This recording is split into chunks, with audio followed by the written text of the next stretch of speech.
रविवार का दिन आता है और पूरे घर को होटल याद आती है। रविवार का दिन आता है और पूरे घर को 3 स्टार 5 स्टार 7 स्टार होटल याद आती है कि आज तो संडे है, छुट्टी है, आज हम होटल में जाएंगे। घर में एक संस्कार ऐसा होना चाहिए कि आज रविवार है, हम अपने गांव के कोई विद्वान पंडित जी को बुलाकर अभिषेक करवाएंगे। यह हमारे भीतर होना चाहिए।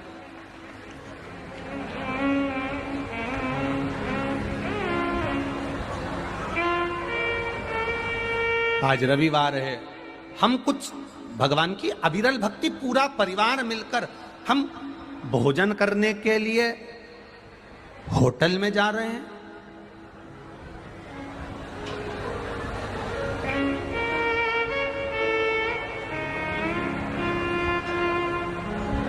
एक दिन अपने परिवार में ऐसा बनाइए कि उस दिन हमारा घर का सब व्यक्ति, बच्चे, बूढ़े, बुजुर्ग, बड़े, सब एक साथ बैठकर भोजन ग्रहण करेंगे और भगवान शंकर की अविरल भक्ति की बातें करेंगे। जब हम भगवान की बात करेंगे तो भगवान भी तो हमारी बात करेगा। अविरल भक्ति की बात करें, हम भगवत भजन की बात करें, हम भगवती स्मरण की बात करें। अपनी मति क्यों बिगाड़ें?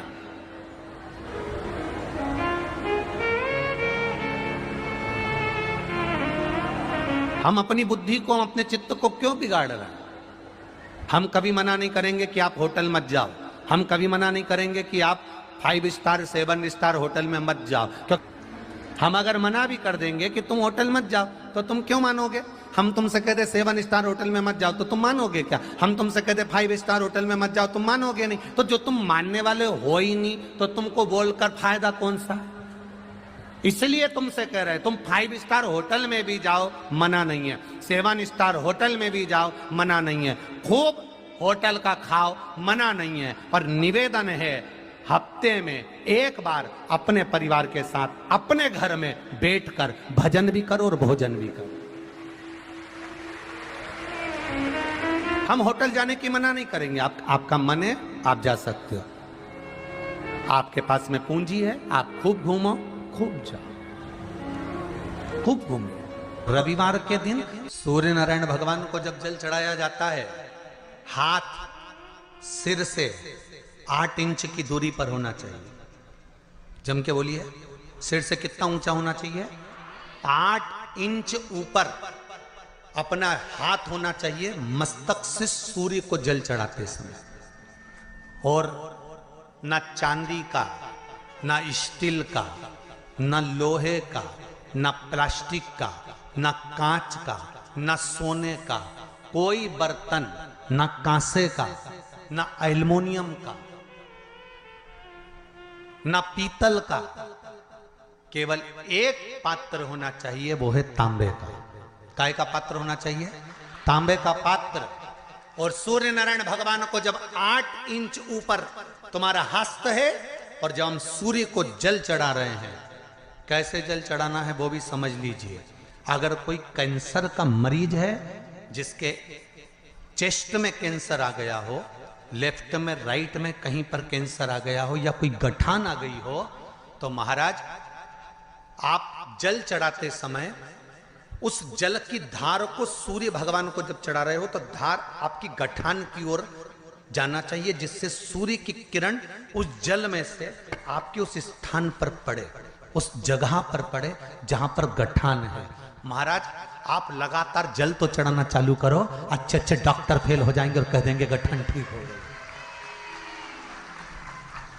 आपका लीवर और किडनी गड़बड़ कर रहा है, आप प्रतिदिन, आपका स्वास्थ्य गड़बड़ रहता है, आप प्रतिदिन ये ज्योतिष शास्त्र के अंतर्गत, रत्न शास्त्र के अंतर्गत, ये रत्न शास्त्र, ज्योतिष शास्त्र, रंग शास्त्र जो हमारे यहाँ है, रंगों के हिसाब से ये जितने रत्न होते हैं, माणिक हुआ, मोती हुआ, नीलम हुआ, मूंगा हुआ, पुखराज हुआ, ये क्यों कहते हैं ये पीला है, ये सफेद है, ये नीला है, ये लाल है, इसको शरीर में क्यों पहनाते हैं? उसका कारण होता है कि जब शरीर में पहनते हैं सूर्य की किरण उसमें पड़ती है, हमारे शरीर पर वो कलर का इफेक्ट पड़ता है, उस कलर को शरीर पर लगता है, और शरीर पर लगता है तो हमारा शरीर धीरे धीरे, हमारी जो इंद्रियां हैं वो सही होने लगती हैं, काम सही होने लगता है। तो आप कहते हो ना सब, मैं कौन सा नक पहनूं, मैं कौन सा मोती पहनूं, मैं कौन सा पुखराज पहनूं, मैं कौन सा नीलम पहनूं, वो ज्योतिष शास्त्र के अंतर्गत, रत्न शास्त्र के अंतर्गत जितने रत्न हम पहनते हैं ये केवल उस किरण के लिए ही तो पहनते हैं कि जो सूर्य की किरण मिले, उस किरण का प्रभाव हमारे शरीर पर पड़े।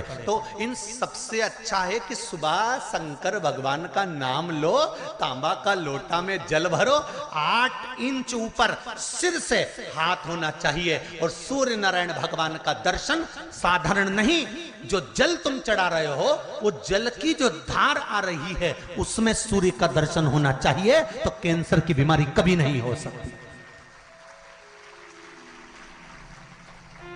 लीवर, किडनी, हार्ट, आपके हार्ट में अगर तकलीफ है, डॉक्टर ने कह दिया कि इसमें नस चोक है, आपको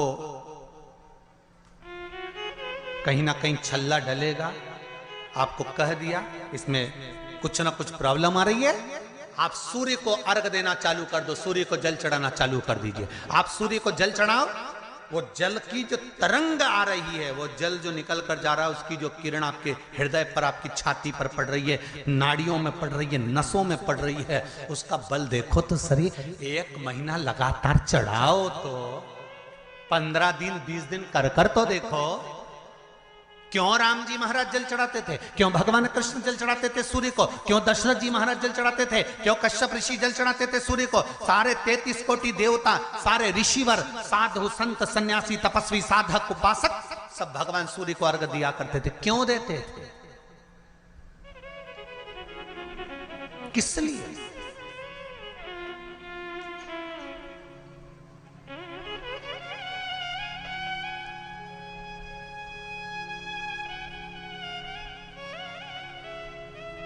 सूर्य नारायण भगवान को जल चढ़ाते समय आपके पंजों की एड़ी ऊंची नहीं होना चाहिए, ध्यान दीजिएगा महाराज। आपका पंजा पांव का पूरा की पूरा जमा होना चाहिए भूमि पर। हाथ कितने इंच ऊपर, 8 इंच ऊपर होना चाहिए। जल जो गिरे, सूर्य की किरण, सूर्य का दर्शन उस जल की रोशनी में करना चाहिए। क्या होगा उससे? जिस बच्चे को आंख में चश्मा लगा हो, मोटे से मोटा चश्मा लगा हो, छूट नहीं रहा हो, तो थोड़े दिन उसको सूर्य का अर्घ चढ़वाना चालू कर दो और जल में से सूर्य का दर्शन कराना चालू कर दो। सूर्य का दर्शन जल में से 2 महीना 2.5 महीना बहुत है, आंख की रोशनी बढ़ जाएगी, चश्मा हट जाएगा। आप कर देखिए। एक प्रश्न हमारे भीतर खड़ा होता है, जब हम सूर्य नारायण भगवान को अर्घ देते हैं, जल चढ़ाते हैं, तो वो जल पृथ्वी पर जब गिरता है तो उसके छींटे हमारे शरीर पर लगते हैं। क्या वो ठीक है? क्या वो श्रेष्ठ है? तो शिव महापुराण की कथा कहती है, जब हम सूर्य को अर्घ देते हैं, सूर्य को जल चढ़ाते हैं, वो पानी जब पृथ्वी पर गिरता है, उसके छींटे हमारे शरीर पर लगते हैं, तो वो श्रेष्ठता का भाव निर्मित करते हैं, वो गलत नहीं हो सकता। कारण अब वो भी समझ लीजिए।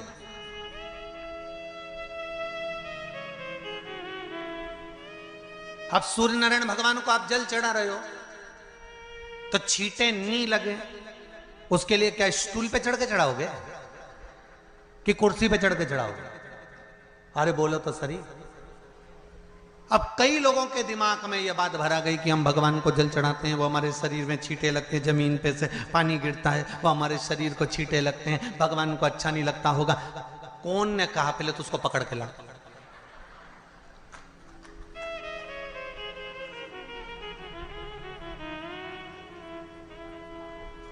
क्योंकि मेरे राम जी महाराज, मेरे भगवान कृष्ण,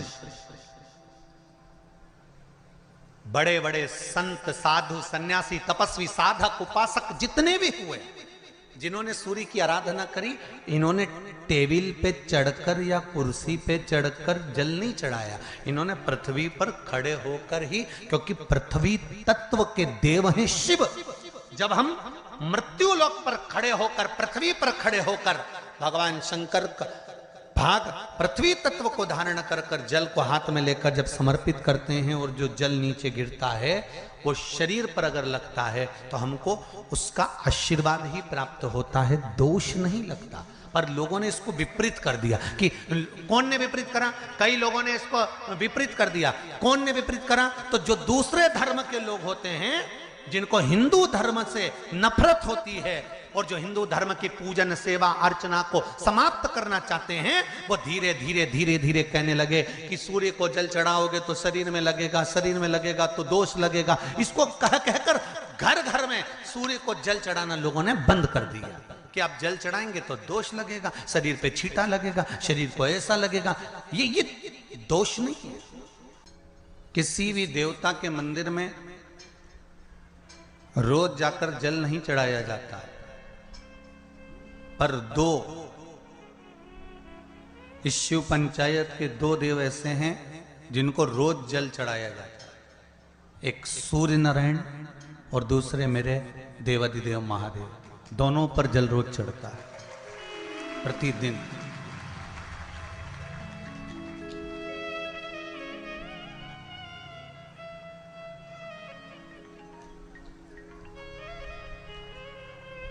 शिव पंचायत में जो दो देव विराजमान हैं, ये कोई साधारण नहीं है महाराज।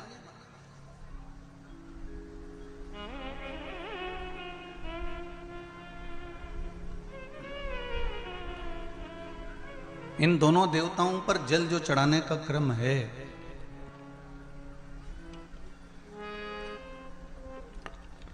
और दोनों ही देव, चाहे मेरे भास्कर देव हों, सूर्य देव हों, आदित्य देव हों, चाहे मेरे देव अधिदेव महादेव हों, दोनों पे जल चढ़ाने का महत्व है। आप में से कितने लोग हैं जो सूर्य को रोज प्रतिदिन अर्घ देते हैं? जरा हाथ उठाइए। बहुत सारे हैं। इधर लीजिए, इधर लीजिए। बहुत बढ़िया, करना चाहिए।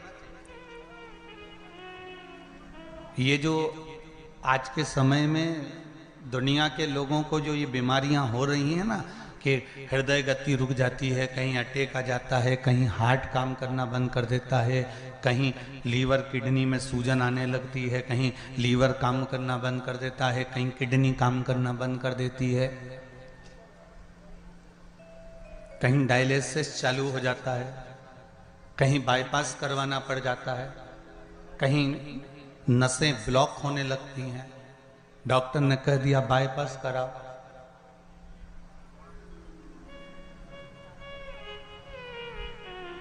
सारी बीमारियों को, सारे रोगों को समाप्त करने का यदि कोई तरीका है, कोई उपासना है, कोई नियम, कोई धर्म, कोई अनुकूल, कोई भगवत सेवा है, तो वो शंकर के शिव पंचायत में जो ये 5 देव विराजमान हैं, इनकी सही तरीके से अगर पूजन को समझ लिया जाए, इनके नियम को समझ लिया जाए, तो ऐसी कोई बीमारी नहीं जिसका इलाज नहीं है। महाराज, अगर समस्या है तो समस्या कितनी भी बड़ी से बड़ी हो, कितनी बड़ी से बड़ी हो, अगर समस्या बड़ी है तो समस्या का हल भी निश्चित है। अगर कोई रोग आया है तो उसकी दवाई है।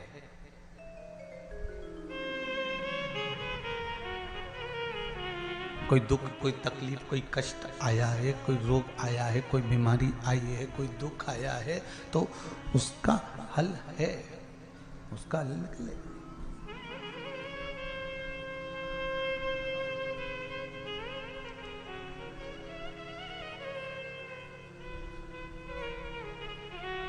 शिव पंचायत को हमें समझना है। और छत्तीसगढ़ की इस पावन धरा से कथा सुन रहे हो, मां बमलेश्वरी के पास में बैठकर हम भी सोचे कि आखिर ये कथा शिव पंचायत मां बमलेश्वरी के पास क्यों हो रही है। क्योंकि पंचायत में, शंकर की पंचायत में 5 देव हैं। पहला विष्णु, दूसरा सूर्य, तीसरा गणेश, चौथी है मां दुर्गा और 5वें नंबर पर है शंकर। ये 5 देव मिलकर शिव पंचायत बनती है। तो हमने विचार करा कि आखिर ये माँ बमलेश्वरी के पास में कथा क्यों हो रही है, डोंगरगढ़ के पास में ये कथा क्यों हो रही है, डोंगरगढ़ बमलेश्वरी से 25 किलोमीटर दूरी पर ये कथा क्यों हो रही है। तो समझ में ये आया कि माँ बमलेश्वरी दुर्गा भवानी इस कथा को इसलिए करवा रही है क्योंकि शिव पंचायत में 5 देवताओं में आद्य शक्ति बमलेश्वरी ही मूल रूप से विराजमान है। नहीं तो शिव पंचायत तो अभी चाहते तो देपालपुर हो सकती थी, या फिर आगे रायसेन में कथा है वहां हो सकती थी। अभी शिव पंचायत शिव महापुराण की कथा वो भी बमलेश्वरी के चरणों में। और सबसे ज्यादा भाग्यशाली तो हमने पहले भी कहा है,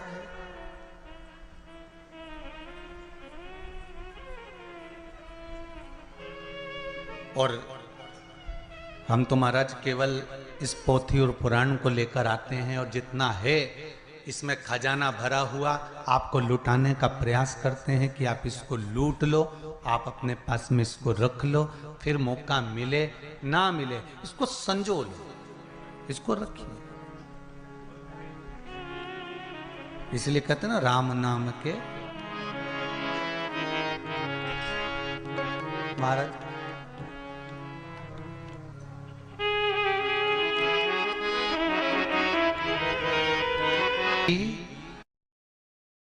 शिवाय नमस्तुभ्यम, श्री शिवाय नमस्तुभ्यम।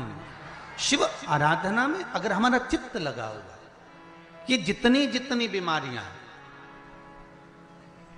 फिर निवेदन करूंगा छत्तीसगढ़ की इस पावन धरा से, चाहे हार्ट से जुड़ी हो, चाहे लीवर से जुड़ी हो, चाहे किडनी से जुड़ी हो, चाहे बड़े से बड़ी, यहां तक शरीर में अगर गांठ भी पड़ी हुई है, तो इन शिव पंचायत के एक एक देवता का पूजन का विधान समझ लीजिए बस।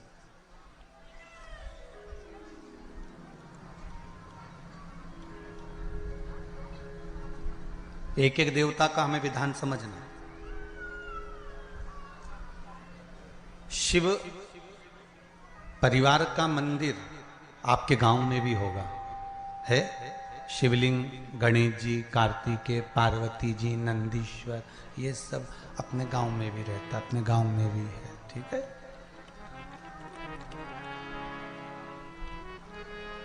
शिव पंचायत बोलते जाओ। 5 कौन कौन? भगवान विष्णु, गणेश जी, दुर्गा भवानी, सूर्य नारायण भगवान और भगवान शंकर, ये 5, ये शिव पंचायत के देव हैं।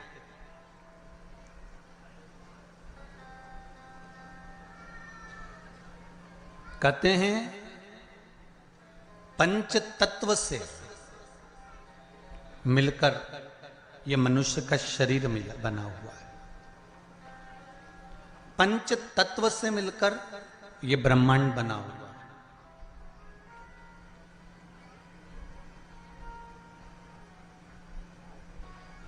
पंच तत्व से मिलकर ही शरीर है और पंच तत्व से मिलकर ही ब्रह्मांड। 5 देव, जब हमारा शरीर छूट जाता है, आत्मा चली जाती है, शरीर जब पड़ा रहता है, तब इसको अग्नि में दिया जाता है। अग्नि में देते हैं तो ये 5 भाग अलग अलग इसके चले जाते हैं। पंच तत्व का शरीर।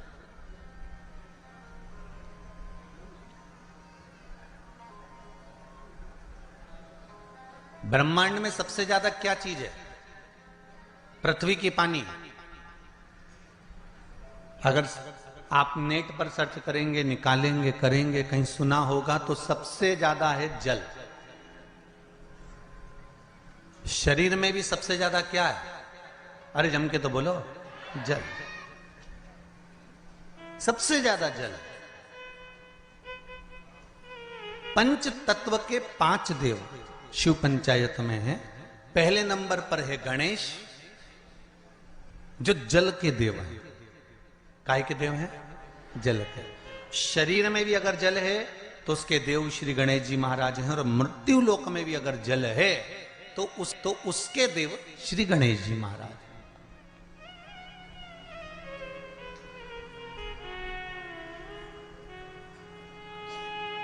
हमारे जीवन में शरीर में जल ज्यादा है, मृत्यु लोक में ब्रह्मांड में जल ज्यादा है, इसलिए सर्वप्रथम किसको बनाया गया?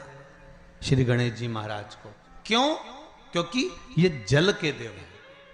जिसकी संख्या ज्यादा हो, शरीर में पंच तत्वों में जल की मात्रा ज्यादा है, इसलिए गणेश को प्रधान बनाया गया। हम शिव की आराधना केवल अकेले नहीं कर रहे हैं। फिर एक निवेदन करूंगा आप लोगों को, आप अगर शंकर जी के मंदिर में एक लोटा पानी चढ़ा रहे हो ना, तो ये विचार मत करना कि क्या हमने केवल शंकर जी को चढ़ाया। शंकर भगवान की जहां कटी होती है, अर्थात जो नीचे की पीठ होती है जिसपे शिवलिंग रखा होता है, वो पीठ है माँ दुर्गा भवानी, माँ आदिशक्ति, माँ जगदम्बा, माँ दुर्गा, माँ देवी। और शिवलिंग जो रखा हुआ है वो शंकर का स्वरूप है। ऊपर से जो जलाधारी में से जल गिर रहा है एक एक बूंद, वो जया, विषहरा, शामरी वारी, दौतली, देव, शिव जी की 5 बेटियां। जो शिवलिंग के सामने एक मोटी सी बीच में लाइन होती है, वो शंकर जी की छोटी लड़की अशोक सुंदरी है। और जो दोनों साइड में भाग नजर आता है, ये गणेश जी और कार्तिकेय जी महाराज। गणेश और कार्तिकेय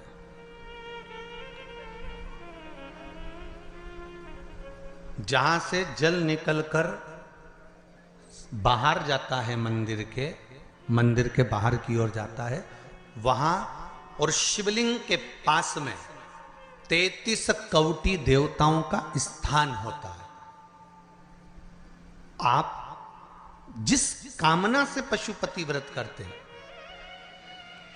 आप जिस कामना से पशुपति व्रत का नियम धारण करते हैं, पशुपति व्रत करते हैं, जिस कामना से आप पशुपति व्रत उठाते हैं, शिव की आराधना करते हैं, पूजन करते हैं, अर्चना करते हैं, तो गणेश की आराधना भी स्वतः साथ में हो जाती है। देवी की आराधना भी साथ में हो जाती है, सूर्य देव की आराधना भी साथ में हो जाती है, सभी देवताओं की आराधना साथ में।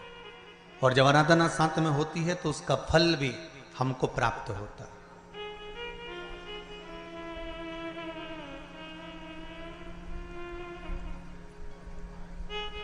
उसका फल भी हमको मिलता। जैसे शिव पंचायत का पूजन कर कर एक कलश में जल भरकर पुष्य नक्षत्र में, और वो भी गुरु पुष्य में, ब्रह्म मुहूर्त में कलश में जल भरकर 5 बेलपत्री शिव, गणेश, दुर्गा, सूर्य नारायण और विष्णु भगवान, इन 5 के नाम से जब हम कलश के अंदर डाल देते हैं, और डालने के बाद में गुरु पुष्य के ब्रह्म मुहूर्त में सुबह 4 बजे के करीब में हम जहां हमारा मन पड़े वहां पर अगर बोर लगवा देते हैं तो पानी तो निकलना ही होता है। ऐसा हो ही नहीं सकता कि जल ना निकले, जल निकलेगा ही।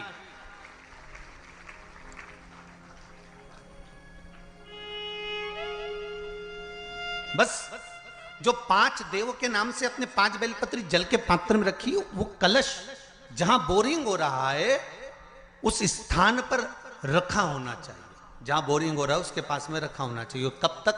जब तक वो जल ना निकले, और निकलेगा पर ब्रह्म मुहूर्त में ही, गुरु पुष्य के दिन उसका जल खनन होना चाहिए महाराज। भूमि में से जल के लिए प्रयास होना चाहिए। पंचदेव फिर ध्यान दे लेना। 5 देव कौन से? शिव पंचायत के, क्योंकि देवताओं ने भी जब यज्ञ के लिए जाते हैं, देवता जब अनुष्ठान के लिए जाते हैं, देवता जब युद्ध के लिए जाते हैं, देवता जब किसी कार्य के लिए जाते हैं और जब कार्य के लिए पहुंचते हैं, जब देवता कार्य के लिए जा रहे हैं और लगता है कि ये कार्य पूर्ण नहीं होगा, ये कार्य सफल नहीं हो पाएगा, हम जिस कार्य के लिए निकले हैं इस कार्य में कहीं ना कहीं अड़चन उत्पन्न होने वाली होती है, तो सारे देवता उठकर भगवान शंकर के पास जाते हैं और शिव की पंचायत को लगाते हैं। शिव पंचायत में जैसे ही कोई बात सम्मुख में आकर खड़ी हो जाती है, शिव पंचायत में जैसे ही कोई बात सामने लाकर रख दी जाती है, मात्र कुछ ही क्षण में शंकर भगवान की पंचायत उसको समाप्त कर देती है और कार्य सफल कर देती है। शिव पंचायत का बल बड़ा प्रबल है। अब एक बात और ध्यान दीजिए, कई लोगों के मन में आता है गुरुजी शिव परिवार के मंदिर जाता होते हैं तो शिव पंचायत के मंदिर क्यों नहीं बनते? इंदौर में एक मंदिर है, छत्तीसगढ़ में भी एक मंदिर है, उसकी सूचना भी मैं कल उसमें देखेंगे अपने लिंग पुराण के अंतर्गत, तो उसमें निकल जाएगा। उज्जैन में भी एक मंदिर। तो शिव पंचायत के मंदिर क्यों नहीं बनते गुरुदेव? प्रश्न तो खड़े होते हैं। अब एक प्रश्न और खड़ा होता है सूर्य को अर्घ देने का। गुरुजी पंचदेव पंचायत में सूर्य नारायण भगवान शंकर की पंचायत में हैं। सूर्य नारायण को हम फ्लैट में रहते हैं, हम फ्लैट के अंदर रहते हैं, तो हम फ्लैट में रहते हैं, हमारे यहाँ अगर छज्जा नहीं है, हमारे यहाँ जगह नहीं है, तो हम सूर्य को अर्घ कैसे दें? तो महाराज खिड़की तो होगी, अगर घर में फ्लैट में पानी ढुलेगा और आप लोग नहीं समेट सकते तो एक बाल्टी रख लो, एक पात्र रख लो, पर सूर्य नारायण भगवान को अर्घ देकर रोशनी शरीर पर पड़ना चाहिए। जिंदगी में कभी कोई बड़ी बीमारी नहीं आ सकती। कितने लोग देते हैं सूर्य को अर्घ? जरा हाथ उठाओ। बहुत बढ़िया, बहुत जोरदार। पुरुष लोग भी देते हैं ना, चाहे बच्चे से बच्चा, बच्चों के हाथ में भी एक लोटा पानी पकड़ाओ। घर में छोटे बच्चे हो ना, उनको तांबे का लोटा दो, पानी दो, जा बाहर खड़े हो जा, एक लोटा पानी चढ़ा के आ। पहले दिन आप स्वयं बच्चे के साथ बाहर खड़ी हो, ओटले पर, घर के बाहर खड़ी हो, छत पे खड़ी हो या घर के बाहर खड़ी हो, और बच्चे से कह लो चढ़ाओ बेटा, देखो ऐसा हाथ 8 इंच ऊपर करिए, तांबे का लोटा लेकर पानी धीरे धीरे डोलना है, जैसे वो स्लो मोशन के सीन नहीं होते नाटक में, ये एकदम धीरे धीरे धीरे, बस नहीं तो मालूम पड़े छोरा छोरी एक साथ उंडेल के अंदर नहीं। जल चढ़ाते समय उस पानी में से सूर्य की किरण पड़ना चाहिए, सूर्य की किरण। एक बात और कहना चाहूंगा, अगर आप लोग स्वीकार करेंगे तो, अगर कहीं आपको लगता हो कि बच्चा पढ़ने में कमजोर है, विद्या में कमजोर है, रिजल्ट अच्छा नहीं आ रहा, पढ़ने में कमजोर है, वो पढ़े अपनी जगह पढ़े, वो कार्य करे अपनी जगह करे, मेहनत करे अपनी जगह करे, बच्चों को कह दो कि कुछ समय के लिए सूर्य को अर्घ देना चालू कर। सूर्य की किरण जहां पर ब्राह्मण या हिंदू धर्म का व्यक्ति मस्तक पर तिलक लगाता है, भुकुटियों के बीच में उस सूर्य की किरण इस भुकुटी के बीच पड़ना चाहिए, परंतु पानी कम से कम ना करते हुए स्लो मोशन में धीरे धीरे गिरना चाहिए, एकदम धीरे धीरे। तो यहां एक रेखा सूर्य की किरण से पड़ती है,